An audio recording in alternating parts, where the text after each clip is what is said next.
If you're a student or a beginner looking to grow your wealth, today I'm going to be sharing some info that I hope will come in handy when it comes to your financial success. According to the IRS, millionaires have 7 streams of income. Yes, 7.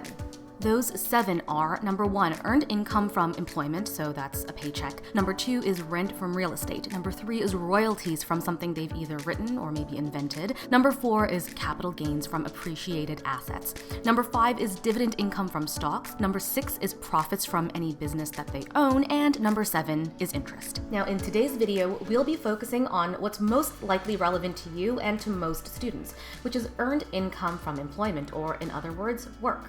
But first, are you currently working either full-time or part-time? I would love to know in the comments below. More specifically, today, I'll be talking about part-time work that you can start as a student while you're studying for your longer-term career, so you don't have to wait until the degree is done. My first real part-time job was in high school, and since then, I've worn all kinds of hats and learned all kinds of skills. Now, you might be thinking to yourself, you know what, I already have so much going on. I'm juggling heavy course loads, extracurricular activities. I'm trying to book all of my appointments, do my laundry, and just generally stay on top of life. How am I supposed to manage or juggle a part-time job as well? And you're absolutely right, that is definitely fair. There are lots of different circumstances, so in some cases, a part-time job might not be the best fit for you.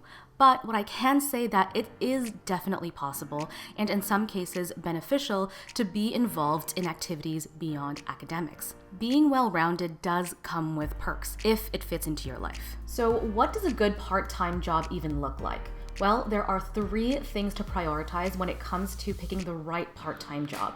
And those 3 things are utility, interest, and value. Pause a moment.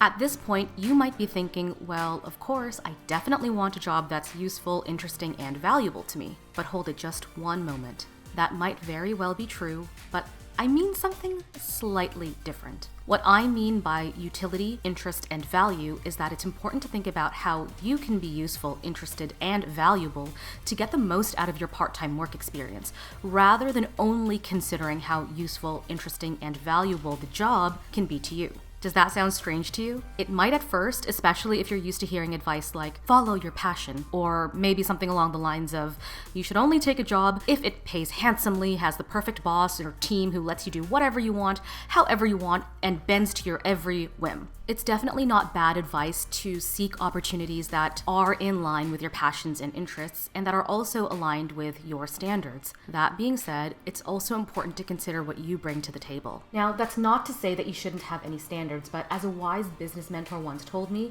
you can get more of what you want if you've got the leverage. A definition of leverage is magnifying the results of a particular course of action. An easy way that I like to think about leverage is a seesaw. Imagine a seesaw with 2 arms and a fulcrum in the middle. On one arm, you have something heavy, like an elephant. If you wanted to lift the elephant off the ground, you might think that you'd need something equally heavy on the other arm. But here's where the magic of levers comes into play. If you move the fulcrum closer and closer to the elephant, you could actually lift it off the ground with something much lighter on the other side, thus producing disproportionate results relative to the input. Now, to get leverage, you need to help enough people get what they want. When you're first starting out, it's key to focus on getting experience so that you can have this leverage later on. When I first started out, I said yes to way more projects, just so I could gain experience, help more people, and also develop stronger, more genuine connections. Thanks so much for tuning in. If you found this useful at all, please consider sharing, liking, or subscribing for more study, career, and wealth tips. Until next time, see you!